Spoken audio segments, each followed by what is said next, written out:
Bharat Ratna doctor Bhimrao Ambedkar को कोटि कोटि नमन। ये कार्यक्रम डॉक्टर भीमराव अंबेडकर के जीवन पर आधारित है, जहां भारत की जनता के प्रति उनके योगदानों को पूरी सजगता से चित्रित और रेखांकित करने का प्रयास है। कार्यक्रम में दिखाई गई घटनाएं लब्ध पुस्तकों से ली गई हैं। इस कार्यक्रम के जरिए चैनल की ओर से एक विश्वसनीय, सजग और सकारात्मक प्रयास है कि डॉक्टर बाबा साहेब भीमराव अंबेडकर के जीवन की संघर्ष यात्रा एवं गौरव गाथा पूरे आदर के साथ घर घर पहुंचे और उनके योगदानों से सभी संपूर्णता में परिचित और आह्लादित हों।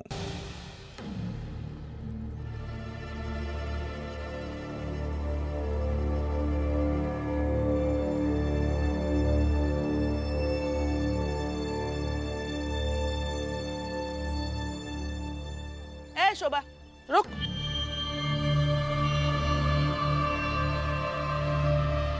अरे बता तो सही, वहां क्या हुआ? बता। अरे बता, अकेली क्यों आ गई तू? वैसे मैं जानती हूँ कि क्या हुआ है, किसी ने आकर बताया है, मगर क्या है ना, किसी भगोड़े के मुंह से भागने की कहानी सुनो तो मजा आ जाता है।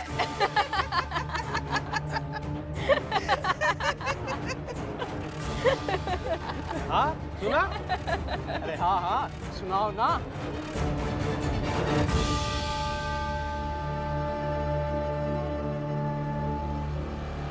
हमें शोभा, जाओ जाके मिल लो, समझा दो। अगर रो रही हो ना तो चुप करा दो। अरे बुआ ये तो खड़ी है, बेचारी बहुत चिंता में है खबर सुन के। जाके बता दो ना क्या हुआ है वहाँ पे।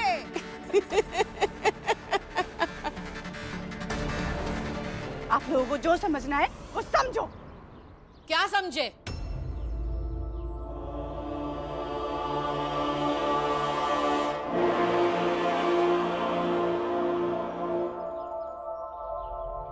क्या समझे शोभा?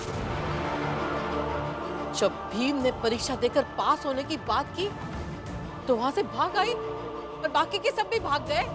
तो क्या करती आई? यह असंभव था। असंभव था नहीं, असंभव है और असंभव ही रहेगा।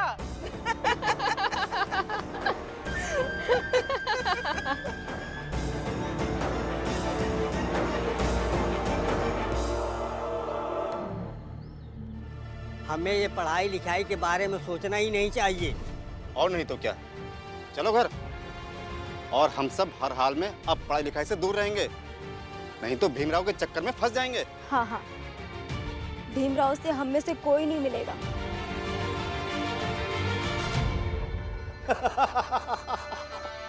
बेचारा भीमराव, उसके सारे सिपाही भाग गए, अब कैसे लड़ेगा वो?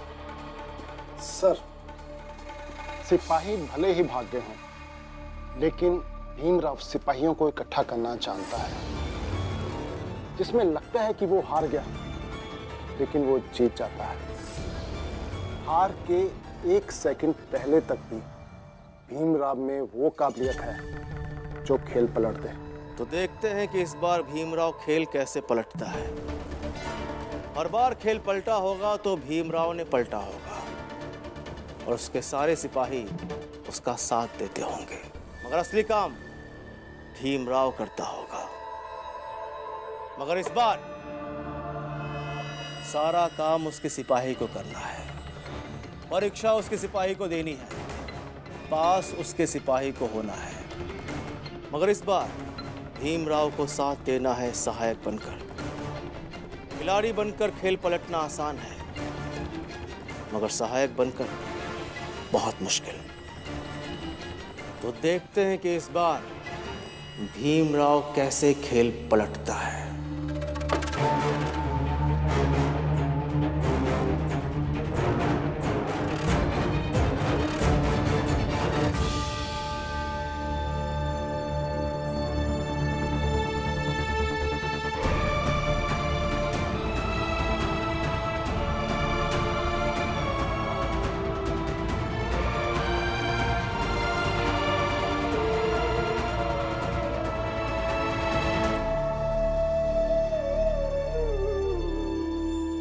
रमा, सब इसे खेल समझ रहे हैं, लेकिन ये खेल नहीं है,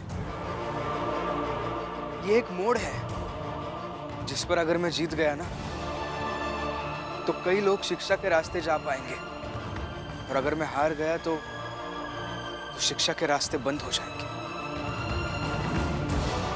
इसलिए हमें इसे जीतना ही होगा, हर हाल में जीतना होगा। भीम, अगर तू मुझे पहले बता दे कि तुम ये चुनौती देने वाले हो कि ये सब परीक्षा देकर पास करेंगे, तो मैं उसी समय तुम्हें मना कर देता। मना करते? मगर क्यों मना करते बाबा? इसमें बुराई क्या है? बुराई है भीम, इन लोगों ने अभी कल से पढ़ना शुरू किया है, कैसे पार कर पाएंगे इतनी बड़ी चुनौती? लेकिन सवाल भी तो पहली कक्षा के ही पूछे जाएंगे ना। एक बड़ा आदमी अगर चाहे तो ये सब एक हफ्ते में सीख सकता है। मुश्किल है भीम, 24 घंटे पढ़ेंगे तब जाकर सीख पाएंगे, मगर उनका काम धंधा भी तो है।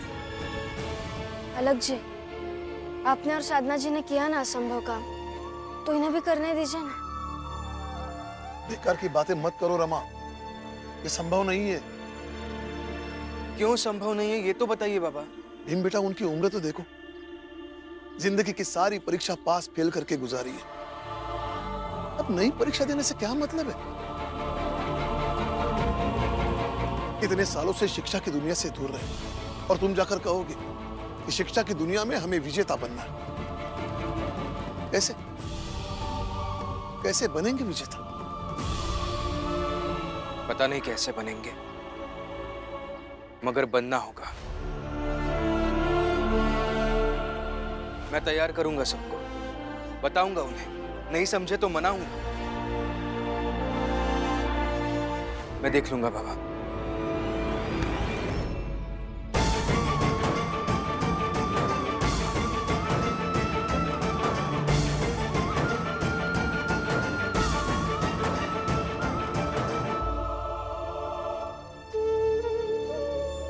भीम, हम लोगों की बातों को ऐसे हल्के में मत लो। परीक्षा तो तब होती है जब व्यक्ति उस क्षेत्र में थोड़ा भी कुशल हो, पर ये लोग तो बिल्कुल कुशल नहीं है।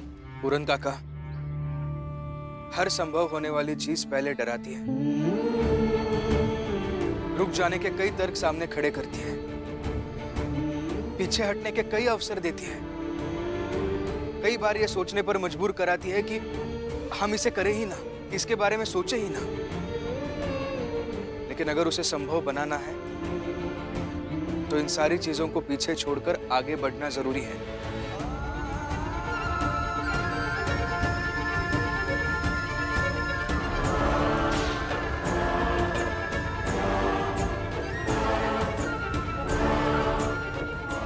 बाबा, जीवन में कई सारे मोड़ एक जैसे होते हैं।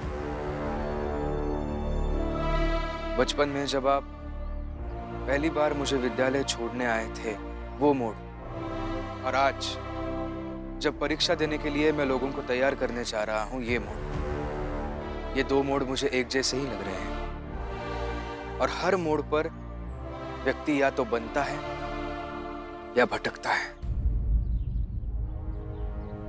उस समय बन गया। आशीर्वाद दीजिए कि इस मोड़ पर भी कुछ अच्छा ही बने, कुछ निर्माण ही हो। साहिब मेरे भीमराव, साहिब मेरे भीमराव, साहिब मेरे भीमराव, साहिब मेरे भीमराव, साहिब मेरे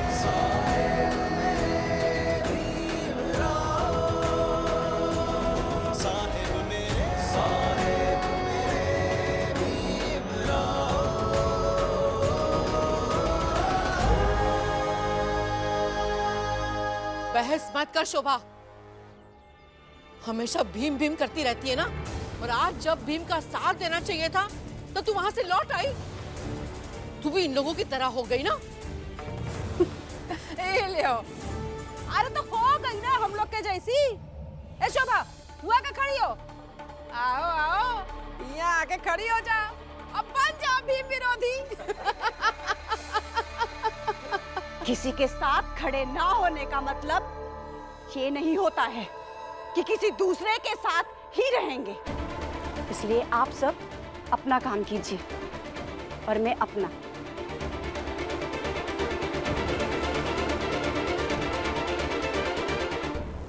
आई,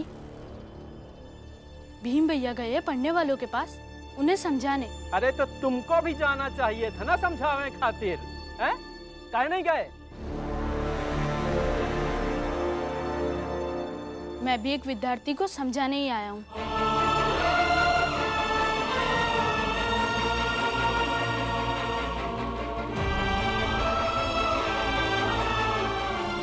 आई, मान जाइए ना।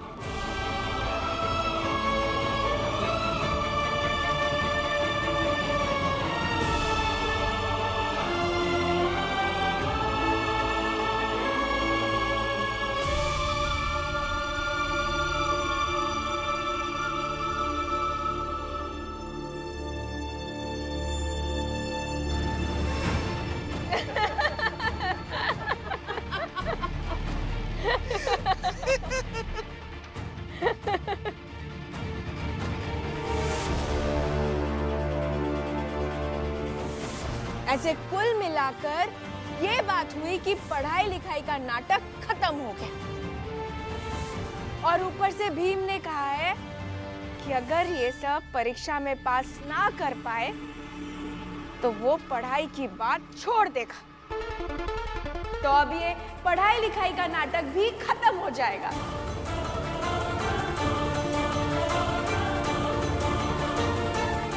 भीम भैया लगे हैं तो मेहनत व्यर्थ तो नहीं जाएगी। बाकी जो होगा सो होगा।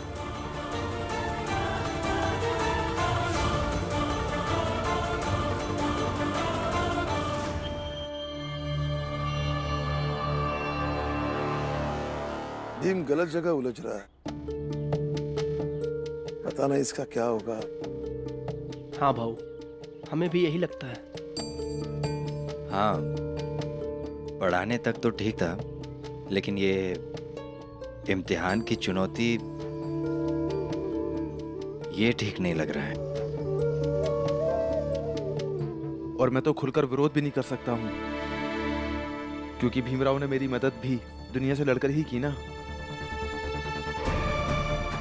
बस चाहूंगा कि जो भी हो भीमराव विजेता बनकर ही निकले। अरे मैं तो चाहता हूँ कि मेरा बेटा हर जगह जीते, लेकिन सामने हार दिख रही है तो क्या करूं? क्या करोगे?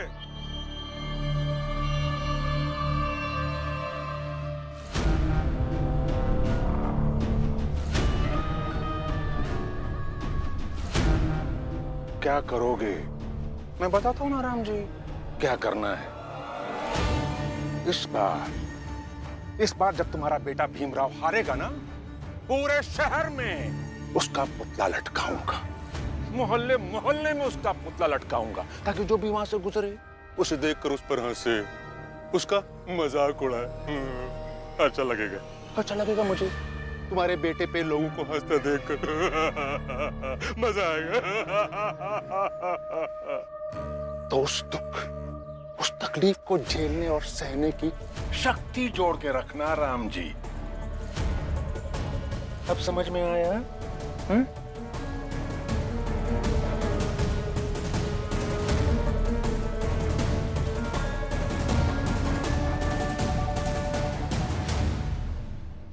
देखिए, एक बार कोशिश करके तो देख लीजिए, सब हो जाएगा। भीम, चले जाओ, कुछ नहीं होगा। ऐसा मत कहिए, बस एक बार विश्वास करके अपने आप को मेरे हवाले सौंप दीजिए और देखिए, मैं लड़ूंगा, हम सब जीत जाएंगे। नहीं भीम, हम अब शिक्षा के रास्ते आगे बढ़ना ही नहीं चाहते हैं। अरे आप सब ऐसा करने लगेंगे तो कभी कोई पढ़ने के लिए तैयार ही नहीं होगा। कभी कोई रमा शिशुपाल किसी को पढ़ाने के बारे में सोचेंगे भी नहीं।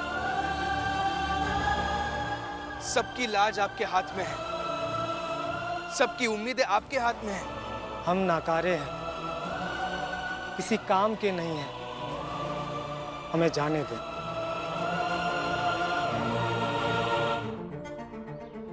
रुक जाइए, मत जाइए, ऐसा मत कीजिए, रुक जाइए। देखिए, मैं रात में प्रतीक्षा करूंगा कि आप पढ़ने आ जाएंगे।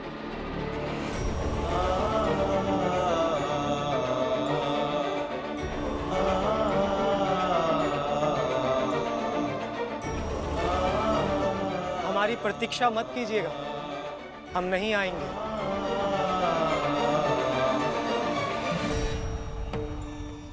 जाइए, फिर भी मैं प्रतीक्षा करूंगा।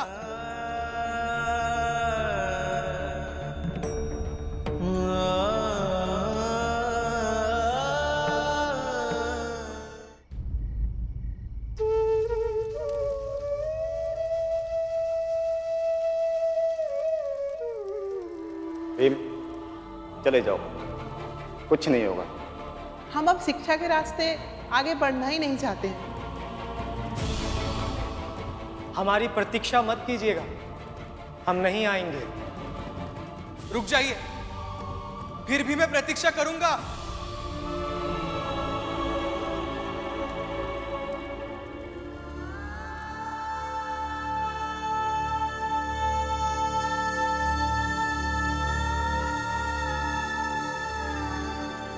ये ले रमा।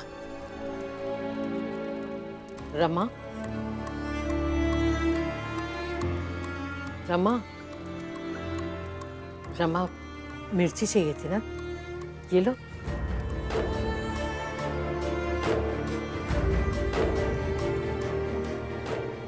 इतना मत सोच बेटा, विम ने कहा है ना इंतजार करेगा, उसकी प्रतीक्षा व्यर्थ नहीं जाएगी।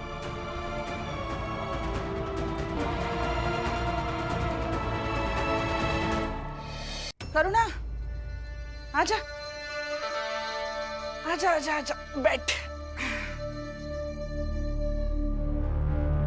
तुझे मैं एक कहानी सुनाऊं?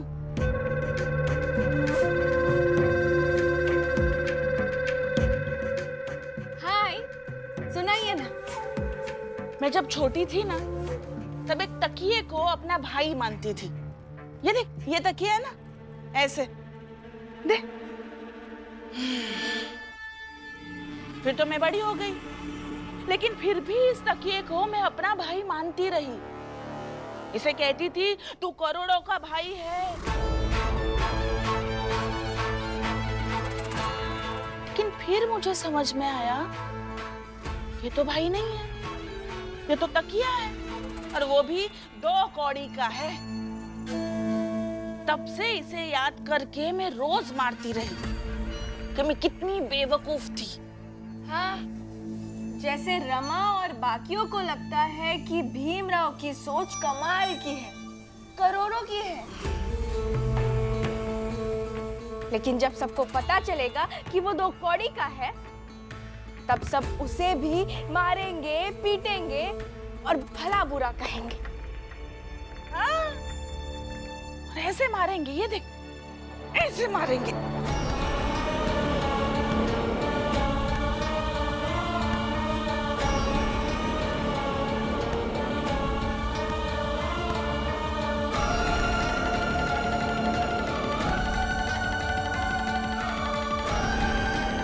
रहने दे। मार मार, ऐसे ऐसे मार।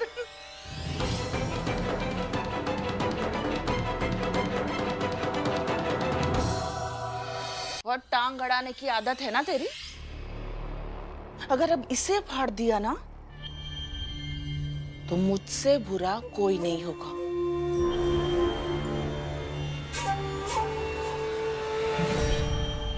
कभी तो भाई माना था ना आपने इसे, तो हमेशा प्यार करती। किसी को अगर कुछ मान दे तो उसका मान हमेशा रखना चाहिए। परिस्थिति के हिसाब से सब्जी में पानी कम ज्यादा डाला जाता है, रिश्तों में प्रेम और सम्मान कम नहीं किया जाता। और पता है आपको, आप भी अगर इसको भाई मानती रह जाती ना, तो एक दिन ये तकिया भी अपना फर्ज निभा देता। भीमराव अंबेडकर को जो जो मानते हैं ना, वो हमेशा मानते रहेंगे उन्हें। और जो हवाओं से उड़ जाए वो सूखे पत्ते होते हैं, पके हुए रिश्ते नहीं, विश्वास नहीं, प्रेम नहीं, श्रद्धा नहीं और रिश्ते नहीं।